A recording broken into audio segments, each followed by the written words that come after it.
एक बार एक शहर में दो दोस्त रहते थे। वो दोनों दोस्त एक दिन समुद्र किनारे शंख इकट्ठा करने के लिए गए ताकि उन शंखों को बेचकर वो अपने लिए कुछ पूंजी जमा कर पाए। दोनों दोस्त शंख इकट्ठा कर ही रहे थे, तभी पहले वाले दोस्त को एक बड़ा शंख मिल गया और ये देखकर दूसरे वाले दोस्त के मन में आया कि यार इसे तो बड़ा शंख मिल गया, अब ये मुझसे ज़्यादा पैसा कमा लेगा। तो फिर उसने सोचा कि अब मैं भी इससे बड़ा शंख ही ढूंढूंगा ताकि मैं भी ज़्यादा पैसा कमा पाऊँ। तो अब वो लग गया बड़े शंख की तलाश में। उसने खूब ढूंढा, खूब मेहनत की, लेकिन फिर भी उसे बड़ा शंख हासिल नहीं हुआ।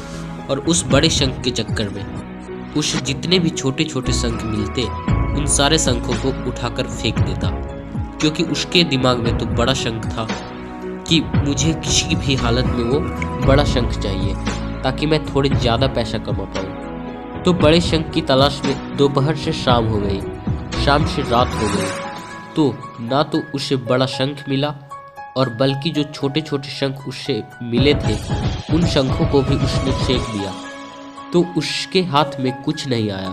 और जो पहला वाला दोस्त था उसके पास एक बड़ा शंख था और कुछ छोटे छोटे शंख थे।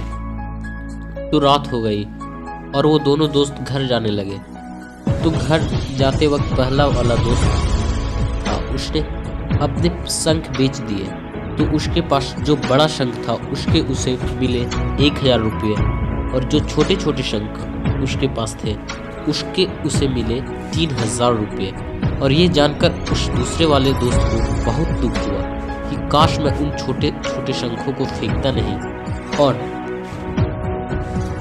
अभी मेरे पास इससे भी ज़्यादा कमाई होती। उसके दोस्त ने उसे बताया कि जो छोटे छोटे शंख तुमने फेंक दिए थे मैं उसी शंखों को अपने पास कलेक्ट कर लिया और उन्हीं की वजह से मुझे मिले 3000 रुपये। और ये जानकर वो दूसरा वाला दोस्त और भी ज़्यादा निराश हो गया। इस कहानी को बताने का मेरा मकसद बिल्कुल साफ है कि हम बड़ी बड़ी चीज़ों को चक्कर में कई सारी छोटी छोटी चीज़ें या फिर ये कहें कि कई सारे छोटे छोटे मौके हाथ से गंवा देते हैं। हम हमारे डे टू डे लाइफ में भी कई सारी छोटी चीज़ों को इग्नोर करते हैं, लेकिन ये बात आपको जान लेनी चाहिए कि ये छोटी छोटी चीज़ें आगे जाकर बहुत विशाल रूप धारण कर लेती है।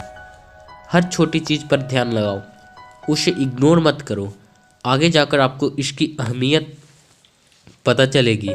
मैं ये भी नहीं कर रहा हूँ कि आप छोटा सोचो और छोटा ही करो। मेरा कहने का मतलब ये है कि आप सोचो बड़ा, लेकिन उसके लिए हर वो छोटा काम करो जिससे कि आपका लक्ष्य आपको हासिल हो।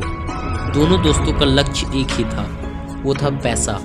लेकिन पहले वाले दोस्त ने बड़े पर ही फोकस किया और छोटे पर भी फोकस किया, और दूसरे वाले दोस्त सिर्फ बड़े पर फोकस किया, छोटी छोटी चीज़ों को इग्नोर कर दिया। और जहाँ उसे ज़्यादा पैसे मिलने चाहिए थे वहाँ उसे 1 रुपया भी नहीं मिला। और अंत में सिर्फ इतना ही कहना चाहूँगा कि छोटे छोटे बदलाव ही बड़ी कामयाबी का हिस्सा होते हैं।